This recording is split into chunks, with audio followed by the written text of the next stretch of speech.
नमस्कार, मी पंजाब डक. आज आहे 13 जून 2025 आणि आम्ही तूर लावत आहोत.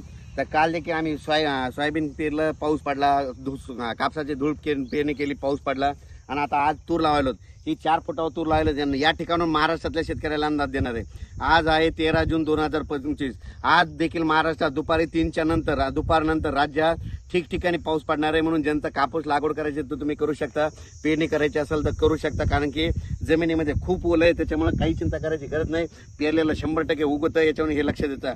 तर राज्यातल्या सर्व शेतकऱ्याला सांगू इच्छितो, पूर्व विदर्भ, पश्चिम विदर्भ, दक्षिण महाराष्ट्र, उत्तर महाराष्ट्र, कोकण पट्टी, खानदेश, मराठवाडा सगळ्या विभागामध्ये 17 जून पर्यंत दररोज वेगवेगळ्या भागात पाऊस पडणार आहे. सगळ्यांच्या पेरण्या देखील होणार आहेत, लागवडी देखील होणार आहेत. म्हणून हा अंदाज लक्षात घ्यायचा. पण राज्यातल्या सर्व शेतकऱ्याला सांगू इच्छितो की राज्यामध्ये सांगायचं झालं तर आज मध्ये दुपार 3च्या नंतर आता ऊन असेल, पण 3च्या नंतर लगेच विजेच्या कडकडाचा पाऊस येणार आहे.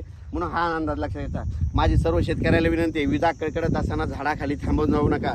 झाडावर 16% विजा पडतात, कारण की झाडाची मुळी जमिनीमध्ये गेलेली असते, म्हणून विजा पडतात. म्हणून तुम्हाला एक विनंती, झाडाखाली थांबत जाऊ नका.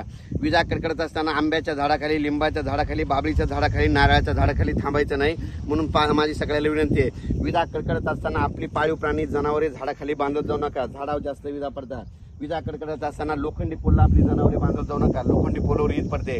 आणखीन एक तुम्हाला एक माहिती असून सांगतो, काल एका ठिकाणी मित्रानं त्याच्या पत्र गळत होते, म्हणजे पत्राला धार लागली, नेमका खत होता म्हणून त्यानं पत्राला असं छिद्र होतं म्हणून असा हात लावला, वरून वीज कडकडली. ते म्हणला की मला शॉर्ट बसला, करंट बसला. म्हणून हे तुम्हाला एक माहीत असं म्हणून सांगायला अनुभवाचे बोल. म्हणजे काय होतं, विजा कडकडायला लागल्या आणि घरचे पत्र असले त्याला हात लावून बघा, तुम्हाला शॉर्ट बसतं.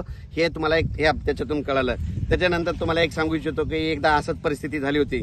काय झालं होतं की आमचं सोलरचं इन्व्हर्टर सोलरवर बंद पडलं होतं. 3 दिवस लाईट नसल्यामुळे बंद पडलं. पण काय झालं, रात्री 2च्या सुमारास अशा पुरेपूर विजा आल्या आणि विजा कडकडू लागल्या की घरची लाईट सुरू झाली. म्हणजे इतका पॉवर त्याच्यामध्ये असतो. म्हणून तुम्हाला एक सर्व शेतकऱ्यांना हे अनुभवाचे बोल म्हणून सांगत आहे. पण राज्यात मात्र आज 13 जून पासून ते 17 जून पर्यंत दररोज भाग बदला जोराचा पाऊस पडणार आहे. कुठं ओढे नाले वाहणारा पडणार आहे. म्हणून हा अंदाज लक्षात घ्यायचा. अचानक वातावरण बदल झाला तर लगेच एक मेसेज दिला जाईल. माझ्या सर्व शेतकऱ्याला विनंती आहे की जूनच्या शेवटच्या आठवड्यापर्यंत एकही शेतकरी पेरणीपासून वंचित राहणार नाही. मी पहिल्यापासूनच सांगत होतो की यावर्षी जूनच्या शेवटच्या आठवड्यात महाराष्ट्रातले सगळे शेतकरी सोयाबीन पेरायलेले दिसतील, कापूस लागवायला दिसतील, असा 1 जानेवारीला अंदाज मी दिलेला होता. वाटल्यास तुम्ही माझ्या युट्यूबच्या चॅनलमध्ये, इंस्टाग्रामच्या चॅनलमध्ये तुम्ही पाहू शकता. आता हे जे व्हिडिओ टाकतो ना, हे लगेच इंस्टाग्रामला टाकून लगेच माझ्या युट्यूबला हेच व्हिडिओ असतो. म्हणून एक शेतकऱ्याला माहीत असं म्हणून सांगता. नसतं काय होईल की काही जण जे युट्यूबला पैसे मिळवण्यासाठी माझे जुने व्हिडिओ अपलोड करतात आणि ते टाकतात, आणि ते जुने असल्यामुळे शेतकऱ्यांचं नुकसान होतं.